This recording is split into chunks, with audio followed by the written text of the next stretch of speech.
प्रिय भक्तों, अगर आप भी चाहते हैं कि आप शनि देव की कुदृष्टि से बचे रहें और आपको शनि देव की सिर्फ आशीर्वाद और असीम कृपा ही प्राप्त हो, तो आप इस महामंत्र का जाप अवश्य करें। इस मंत्र के नियमित 108 बार जाप करने से नकारात्मक ऊर्जा और बुरी शक्तियां समाप्त होती हैं। काला जादू, टोना टोटका और तंत्र बाधा, काला जादू, टोना टोटका और तंत्र बाधा का नाश होता है। व्यक्ति का तेज और आत्मविश्वास बढ़ता है और साथ ही शनि देव की कृपा से उसे अथाह धन की प्राप्ति होती है। इसलिए प्यारे भक्तों, आप इस महामंत्र का जाप अवश्य करें। जिस भी भक्त ने आज तक इस महामंत्र का जाप किया है, उसे सिर्फ शनि देव की असीम कृपा ही प्राप्त हुई है। इसलिए प्यारे भक्तों, आप इस महामंत्र का जाप अवश्य करें। यह मंत्र बहुत ही शक्तिशाली और प्रबल मंत्र है। इस मंत्र का प्रभाव तुरंत ही दिखाई देने लगता है और साथ ही आपका जीवन सुखद हो जाएगा। अगर आप शनि देव का आशीर्वाद प्राप्त करना चाहते हैं तो इस वीडियो को लाइक और चैनल को सब्सक्राइब जरूर कर दीजिए और कमेंट बॉक्स में जय शनि महाराज अवश्य लिख दीजिए। तो चलिए भक्तों, मंत्र का जाप करना प्रारंभ करते हैं। ओम ह्रीं सन शनैश्चराय सर्वदोष निवारणाय स्वाहा। ओम ह्रीं सन शनैश्चराय सर्वदोष निवारणाय स्वाहा। ओम ह्रीं सन शनैश्चराय सर्वदोष निवारणाय स्वाहा। ओम ह्रीं सन शनैश्चराय सर्वदोष निवारणाय स्वाहा। ओम ह्रीं सन शनैश्चराय सर्वदोष निवारणाय स्वाहा। ओम ह्रीं सन शनैश्चराय सर्वदोष निवारणाय स्वाहा। ओम ह्रीं सन शनैश्चराय सर्वदोष निवारणाय स्वाहा। ओम ह्रीं सन शनैश्चराय सर्वदोष निवारणाय स्वाहा। ओम ह्रीं सन शनैश्चराय सर्वदोष निवारणाय स्वाहा। ओम ह्रीं सन शनैश्चराय सर्वदोष निवारणाय स्वाहा। ओम ह्रीं सन शनैश्चराय सर्वदोष निवारणाय स्वाहा। ओम ह्रीं सन शनैश्चराय सर्वदोष निवारणाय स्वाहा। ओम ह्रीं सन शनैश्चराय सर्वदोष निवारणाय स्वाहा। ओम ह्रीं सन शनैश्चराय सर्वदोष निवारणाय स्वाहा। ॐ ह्रीं सन् शनैश्चराय सर्वदोषनिवारणाय स्वाहा।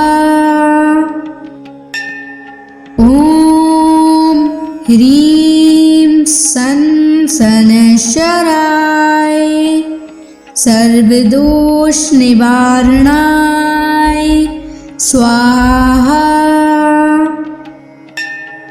ॐ ह्रीं सन् शनैश्चराय सर्वदोषनिवारणाय स्वाहा।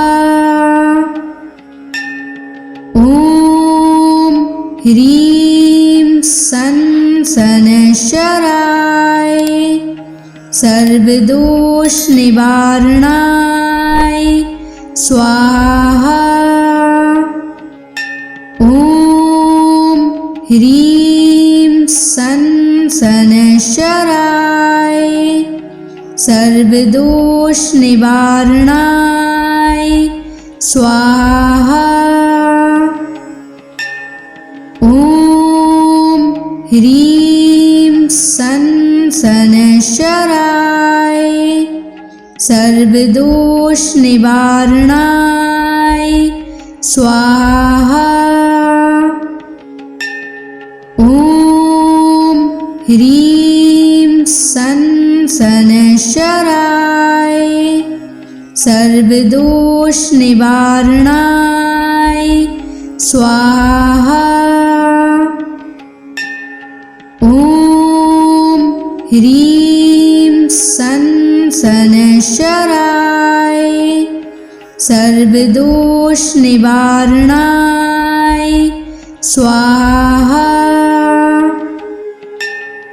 ॐ ह्रीं सन् शनैश्चराय सर्वदोषनिवारणाय स्वाहा।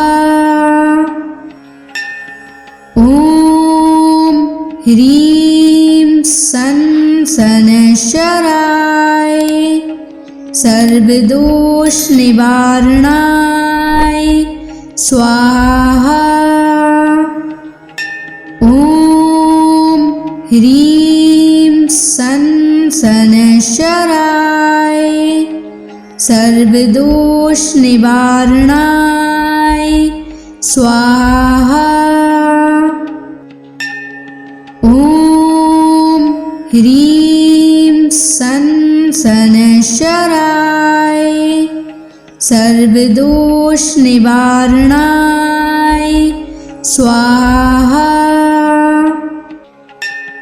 ॐ ह्रीं सन् शनैश्चराय सर्वदोषनिवारणाय स्वाहा।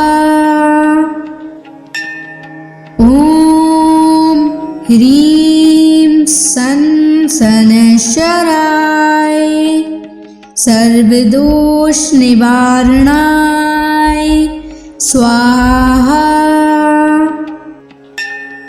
ॐ ह्रीं सन् शनैश्चराय सर्वदोषनिवारणाय स्वाहा। ॐ ह्रीं सन् शनैश्चराय सर्वदोषनिवारणाय स्वाहा।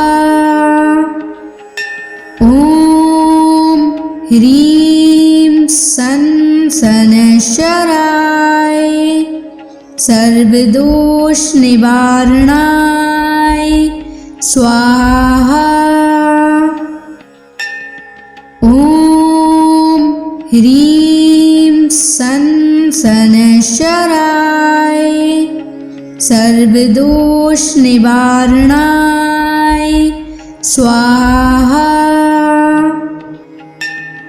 ॐ ह्रीं सन् सनशराय सर्वदोष निवारणाय स्वाहा। ॐ ह्रीं सनशराय सर्वदोष निवारणाय स्वाहा। ॐ ह्रीं सनशराय सर्वदोष निवारणाय स्वाहा। ॐ ह्रीं सनशराय सर्वदोष निवारणाय स्वाहा। ॐ ह्रीं सनशराय सर्वदोष निवारणाय स्वाहा। ॐ ह्रीं सनशराय सर्वदोष निवारणाय स्वाहा। ॐ ह्रीं सनशराय सर्वदोष निवारणाय स्वाहा। ॐ ह्रीं सनशराय सर्वदोष निवारणाय स्वाहा। ॐ ह्रीं सनशराय सर्वदोष निवारणाय स्वाहा। ॐ ह्रीं सनशराय सर्वदोष निवारणाय स्वाहा। ॐ ह्रीं सनशराय सर्वदोष निवारणाय स्वाहा। ॐ ह्रीं सनशराय सर्वदोष निवारणाय स्वाहा। ॐ ह्रीं सनशराय सर्वदोष निवारणाय स्वाहा। ॐ ह्रीं सनशराय सर्वदोष निवारणाय स्वाहा। ॐ ह्रीं सनशराय सर्वदोष निवारणाय स्वाहा। ॐ ह्रीं सनशराय सर्वदोष निवारणाय स्वाहा। ॐ ह्रीं सनशराय सर्वदोष निवारणाय स्वाहा। ॐ ह्रीं सनशराय सर्वदोष निवारणाय स्वाहा। ॐ ह्रीं सनशराय सर्वदोष निवारणाय स्वाहा। ह्रीं सन शनैश्चराय सर्वदोष निवारणाय स्वाहा। ॐ ह्रीं सन शनैश्चराय सर्वदोष निवारणाय स्वाहा। ॐ ह्रीं सन शनैश्चराय सर्वदोष निवारणाय स्वाहा। ॐ ह्रीं सन शनैश्चराय सर्वदोष निवारणाय स्वाहा। ॐ ह्रीं सन शनैश्चराय सर्वदोष निवारणाय स्वाहा। ॐ ह्रीं सन शनैश्चराय सर्वदोष निवारणाय स्वाहा। ॐ ह्रीं सन शनैश्चराय सर्वदोष निवारणाय स्वाहा। ॐ ह्रीं सन शनैश्चराय सर्वदोष निवारणाय स्वाहा। ॐ ह्रीं सन शनैश्चराय सर्वदोष निवारणाय स्वाहा। ॐ ह्रीं सन शनैश्चराय सर्वदोष निवारणाय स्वाहा। ॐ ह्रीं सन शनैश्चराय सर्वदोष निवारणाय स्वाहा।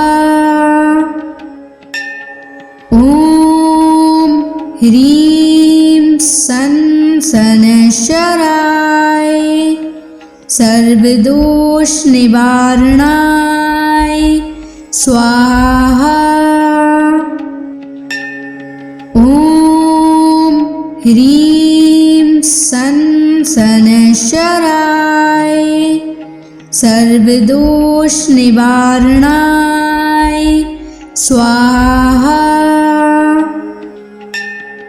ॐ ह्रीं सन शनैश्चराय सर्वदोष निवारणाय स्वाहा। ॐ ह्रीं सन शनैश्चराय सर्वदोष निवारणाय स्वाहा। ॐ ह्रीं सन शनैश्चराय सर्वदोष निवारणाय स्वाहा। ॐ ह्रीं सन शनैश्चराय सर्वदोष निवारणाय स्वाहा। ॐ ह्रीं सन शनैश्चराय सर्वदोष निवारणाय स्वाहा। ॐ ह्रीं सन शनैश्चराय सर्वदोष निवारणाय स्वाहा। ॐ ह्रीं सन् शनैश्चराय सर्वदोषनिवारणाय स्वाहा। ॐ ह्रीं सन् शनैश्चराय सर्वदोषनिवारणाय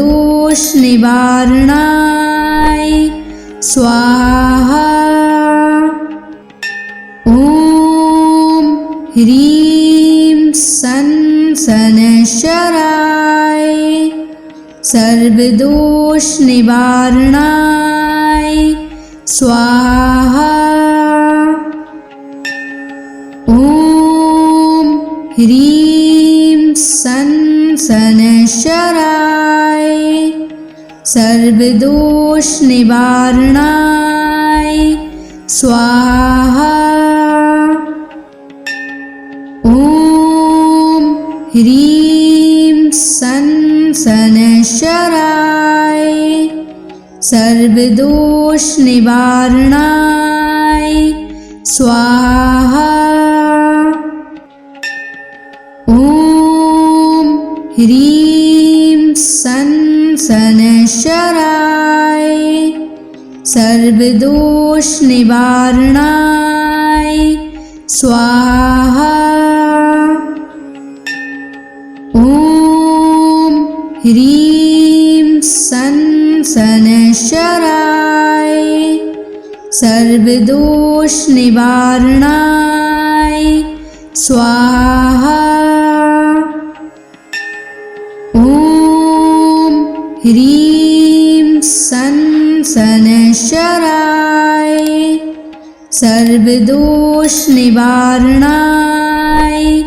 स्वाहा। ॐ ह्रीं सन् शनैश्चराय सर्वदोषनिवारणाय स्वाहा। ॐ ह्रीं सन् शनैश्चराय सर्वदोषनिवारणाय स्वाहा। ॐ ह्रीं सन् शनैश्चराय सर्वदोषनिवारणाय स्वाहा। ॐ ह्रीं सन् शनैश्चराय सर्वदोषनिवारणाय स्वाहा। ॐ ह्रीं सन् शनैश्चराय सर्वदोषनिवारणाय स्वाहा। ॐ ह्रीं सन् शनैश्चराय सर्वदोषनिवारणाय स्वाहा। ॐ ह्रीं सन् शनैश्चराय सर्वदोषनिवारणाय स्वाहा। ॐ ह्रीं सन् शनैश्चराय सर्वदोषनिवारणाय स्वाहा। ॐ ह्रीं सन् शनैश्चराय सर्वदोषनिवारणाय स्वाहा। ॐ ह्रीं सन् शनैश्चराय सर्वदोषनिवारणाय स्वाहा। ॐ ह्रीं सन् शनैश्चराय सर्वदोष निवारणाय स्वाहा। ॐ ह्रीं सं शनैश्चराय सर्वदोष निवारणाय स्वाहा। ॐ ह्रीं सं शनैश्चराय सर्वदोष निवारणाय स्वाहा। ॐ ह्रीं सं शनैश्चराय सर्वदोष निवारणाय स्वाहा। ॐ ह्रीं सं शनैश्चराय सर्वदोष निवारणाय स्वाहा। ॐ ह्रीं सं शनैश्चराय सर्वदोष निवारणाय स्वाहा। ॐ ह्रीं सं शनैश्चराय सर्वदोष निवारणाय स्वाहा। ॐ ह्रीं सं शनैश्चराय सर्वदोष निवारणाय स्वाहा। ॐ ह्रीं सं शनैश्चराय सर्वदोष निवारणाय स्वाहा। ॐ ह्रीं सं शनैश्चराय सर्वदोष निवारणाय स्वाहा। ॐ ह्रीं सं शनैश्चराय सर्वदोष निवारणाय स्वाहा। ॐ ह्रीं सं शनैश्चराय सर्वदोष निवारणाय स्वाहा। ॐ ह्रीं सं शनैश्चराय सर्वदोष निवारणाय स्वाहा। ॐ ह्रीं सं शनैश्चराय सर्वदोष निवारणाय स्वाहा। ॐ ह्रीं सं शनैश्चराय सर्वदोष निवारणाय स्वाहा। ॐ ह्रीं सं शनैश्चराय सर्वदोष निवारणाय स्वाहा। ॐ ह्रीं सं शनैश्चराय सर्वदोष निवारणाय स्वाहा। ॐ ह्रीं सं शनैश्चराय सर्वदोष निवारणाय स्वाहा। ॐ ह्रीं सं शनैश्चराय सर्वदोष निवारणाय स्वाहा। ॐ ह्रीं सं शनैश्चराय सर्वदोषनिवारणाय स्वाहा। ॐ ह्रीं सं शनैश्चराय सर्वदोषनिवारणाय स्वाहा। ॐ ह्रीं सं शनैश्चराय सर्वदोषनिवारणाय स्वाहा। ॐ ह्रीं सं शनैश्चराय सर्वदोषनिवारणाय स्वाहा।